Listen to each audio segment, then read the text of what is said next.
Hey guys, we're here over at the 5150 booth at Goals event, and we've got Keith. Keith or KB, either one. We'll go KB, keep it easy. Yep. And he's going to tell us about their newest rifle that they came out with for the show. So this is the Mud Ghost. It's available in our M4 platform or our M6, the AR-10 version. This is our integrally suppressed hog and whitetail gun. Okay. So you got an integrally suppressed titanium 3D printed suppressor. We partnered with Jaguar silencers for this project. Yeah. The gun weighs 6.24 pounds. Can I? Yeah. Oh, that's sexy too. All of your weight, all of your mass is actually right there. So it is probably the most balanced. Yeah.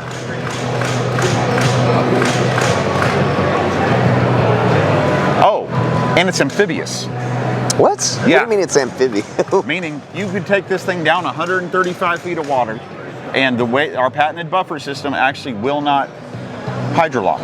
It will still cycle. So I can shoot this underwater? You should be able to shoot it underwater. We had it tested by a Navy SEAL. He actually looks like John Malkovich. Oh shit. Yeah, from Red. Oh yeah, we call him Marvin even. So how far will a 5.56 bullet travel underwater? This is 300 black. 300 black. Oh, even better. We were running 220 subs out of this all day long yesterday. Yeah. They were shooting a few hundred yards hitting steel all day long. Wait, this was at range day yesterday? This was at range day. Were you guys on the primary side on the left? Yep, we were up there. We were up with Optics Planet and Primary Arms. I didn't get it. We were on the far right-hand side the entire time. Oh, so you saw the sign that says bypass the cool stuff, go this way instead? Well, someone's like, all the rifle stuff's over here, and so we went over there, and we just skipped everything on the left. We ran out of ammo. We literally didn't get it. We thought we had more than enough. Yeah. We were out of ammo an hour and a half before we were done shooting. We went through so much on this thing. We're also known for, there's no takedown pins holding the gun together, if you notice. It looks like a second safety at the back there. Yeah. That's our rapid action cam or rack. Yeah. Here, I'll show you how it works. Please. So literally at the back of it, you'll see a little button right there. Okay? Hit the button, you throw this 180 degrees, there's a stop, separate the gun. Oh, wow. So now you can go from a right-handed upper to one of our left-handed uppers. You can go from this to a long-range DMR upper, a close quarters upper, different calibers. That's an AR-10. Oh, yeah. So locks back together. Shake it. Other than that tag, there is no. We've run it over with 6,000-pound trucks. We have a 3-gun shooter. He's got 20,000 rounds through his gun, and it still doesn't move. And he's still consistent half MOA accurate. And yes, our guns are that accurate. Every gun on the wall we sell, from our entry-level out of the ARs, box, out of the box, half to quarter MOA. What? There's actually a long-running joke. If you miss the target with one of our guns, it's you.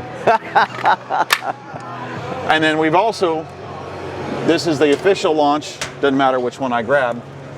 This is our Orion hunting series. That's another Mud Ghost for the AR-10. This is our Orion series. This is our suppressor-ready AR-10 hunting rifle, okay? Look at your controls. Exact mirror image. Yeah, yeah. This is true ambidextrous. So if I actually not push... just kind of a half-handed thing going on. It is true engagement from both sides of the gun.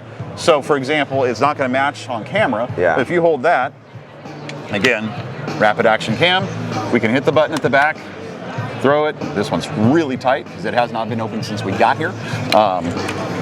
Wow, someone set that cam. There we go.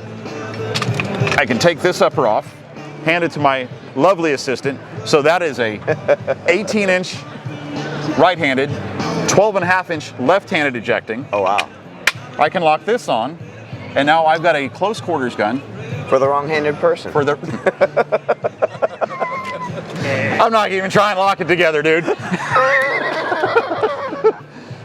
But the whole thing about our line is versatility for everybody. How long did it take to I guess develop that, and what was the brainchild? What was the So the system came about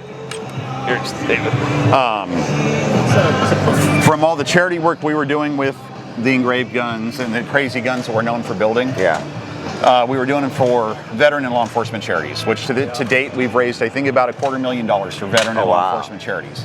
And we would build the gun, no cost, give it to them to raise money. They'd auction them off.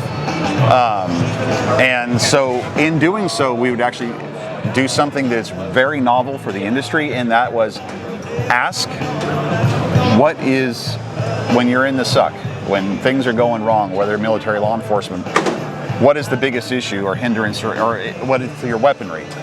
And then in asking, we actually listened and took note of it. And then that's how we decided, you know what, we're going to start addressing these issues. Because think about it, and they're going to give me crap right now because I spent 20 years in the car industry. But everybody owns a car, right? See? Huh? Yep. Oh, okay. So I use the car analogy because everybody owns a car. Do you drive a 70-year-old car? 70-year-old car? No. No. But the AR was invented almost 70 years ago. Yeah. So people who say, well, we don't need to do all this stuff, really? So the technology topped out 70 years ago in firearms? Peaked. Right. So we actually listen to them. So down to, whether it's locking this together to increase versatility of the gun. Can I feel the mag release? Yeah. I know that's usually a big gripe of the Ambi mag release. They usually suck on both sides. I just suck at getting the magazine in. No, that's very responsive. So that's our inspiration. Is, right the other thing with the cam and the Ambi is left-handed people. I have 4 kids. One's a left-handed. My son, or my brother's left-handed. One of our shooters, a TV show, Primal Divide, hunting TV show. That's actually his bolt action. He shoots his ARs left-handed, okay? But all the controls for them are afterthoughts. Well, just because you're left-handed, it shouldn't be an afterthought. Yeah, right. So inclusivity. Right. But also think about it. If a soldier's injured in battle, has to go from strong hand to weak side. Yeah. Why shouldn't the controls function for him to continue to stay in the front? Right, absolutely. Why shouldn't they have the versatility to go into a close quarters gun in seconds? Yeah. Carry an extra upper instead of an extra gun. Yeah, yeah. In fact, this, by the end of the year, we'll have a 12-gauge upper to lock on this. A 12-gauge upper? Meaning you have an AR-10, full ambidextrous, 12-gauge. That's crazy. And it mag-fed and just goes right... When is that coming out? By the end of the year. End of the year? That's Okay. the plan. That's what we're working towards. Will you guys have one at SHOT Show for range? If we get it done in time, yes. Okay. Yes. Okay. Sweet. We know it's going to come. Yeah. We won't push it out till we know it cycles and runs. Oh, for sure. Because that seems like that's big nuts stuff right there. Well, when you take on the industry and one of the most well-known and loved rifles and change and re-engineer the whole lower receiver, you're already going to be called all sorts of colorful things, which we have been. Yeah, sure. By people you can see within eyeshot of our booth here. We've been called out by name. But everything we do, we push the envelope. We don't want to do it the same way as everybody. Yes, sir. Our hunting rifles are all suppressor ready. Our precision line. We have an ELR gun for long range competition. The Reaper. That's a 1.5 mile gun. Good gosh. What calibers is best for shooting out to those long range competitions? So that one you can do. We do that in 2 calibers. We do in 300 PRC, so that's about 1.5 miles, and then we'll do it also in 338 Lapua, which our big sniper rifle over there, Osiris. Over there. That one's been out to just under 2 miles. Man, that's impressive. And then these are our precision sniper rifles, Wraith, right here, carbon fiber stock with a sniper fill, so it's got a heavy fill. A titanium action, short throw, 70 degrees with a carbon fiber barrel that's 1/3 MOA accurate. Oh, wow. Yeah, and then like I said, this is Tracker, our short action hunting rifle. That is Backcountry, the tan one up there. That will be Johnny Utah on Primal Divide will be running that on the show this year. And then he actually has 3 guns, or he actually already shoots one of these in 6 arc on the show. Yes, sir. Our Orion 15, and then he has our elite competition rifle for doing TAC Games competitions, and he has a Delta series, which is our suppressor ready 14.5 inch. So your stuff's fairly proven. It is. We actually have departments starting to come on board with adopting them in the state of Texas and elsewhere.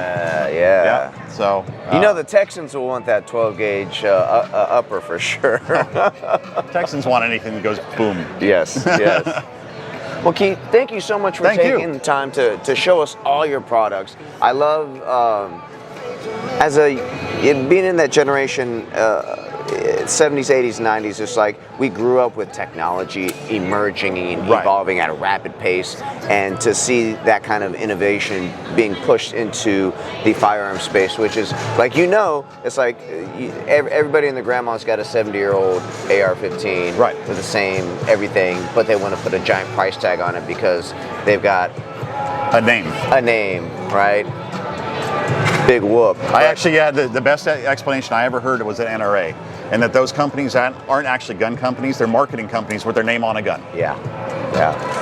We will absolutely never be that. And that's what we need in this industry for it to truly grow. And I mean, think about it. The big guys have gotten by keeping the consumer complacent. yeah. Just as in any industry out there. It's true. 100%. But complacency kills innovation, and it doesn't benefit anybody. Yes.